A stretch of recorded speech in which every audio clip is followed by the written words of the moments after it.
The rate of innovation slowed remarkably during the latter half of the 20th century, and the inability of science to surmount major technical challenges has given rise to an environmental movement especially concerned with the limits to growth. Previously optimistic, science has largely been reduced in ambitions to merely finding ways to simply keep up current levels of technological and economic development. Any sane observer can understand that we live on a finite world and is appropriately concerned with the obviously unsustainable levels of pollution and resource depletion required by modern material standards of living. But while science has been revealing to us the limits to our present way of life, the cult of progress has responded with increasingly desperate forms of argument to maintain its sense of reality. Many of these arguments suggest the colonization of space as a new manifest destiny. Even though Mars had its atmosphere blown away by solar wind and doesn't have enough carbon dioxide in its crust to be released by nuclear explosions, progress ideologues absurdly suggest we can terraform the red planet.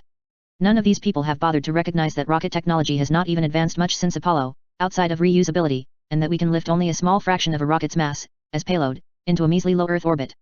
One of the most far-out ideas has been the idea of deep space travel. For anyone familiar with the relativistic rocket equation and current exhaust velocities of fuel, the idea seems beyond outrageous. To get an idea of how hard it is to travel into deep space, consider the Breakthrough Starshot project, which aims to design a spacecraft capable of reaching the nearest stars in a matter of decades. In the simplest outline of this project, a giant laser on the order of 100 gigawatts would shoot at an Earth-orbiting spacecraft equipped with a large reflective solar sail. A 100 gigawatt laser would be more powerful than any laser ever designed, equivalent to the entire capacity of all current U.S. nuclear power production, yet it would only have the force of a heavy backpack. If we were to shoot this laser at the spacecraft for about 10 minutes, in order to reach 1/10 the speed of light, the spacecraft would need to weigh no more than a gram. That's the mass of a paperclip.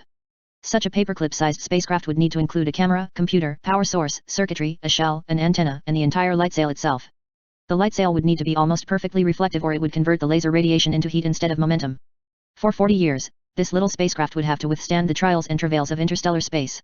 It would be impacted by dust grains at enormous velocity, not to mention damaging cosmic rays bombarding the circuitry. Furthermore, communication would be next to impossible. Although NASA has been behind using laser communications for its solar system probes, laser beams diverge due to diffraction. Lasers can focus more energy better for a given distance but also attenuate rapidly.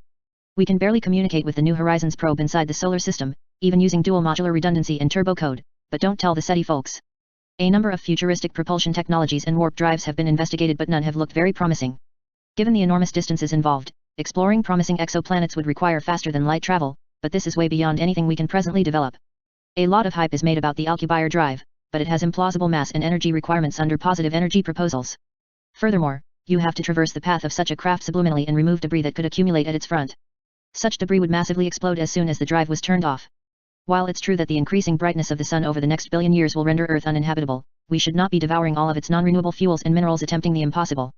Space technology is obviously justified by the threat of asteroids, but we have plenty of time to develop our scientific knowledge to a level where it might offer us real solutions to our larger existential dilemmas.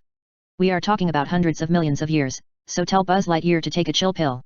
If we insist on exhausting all the low-hanging fruit provided by our Earth, we won't get that time to evolve our understanding of the universe and improve our engineering.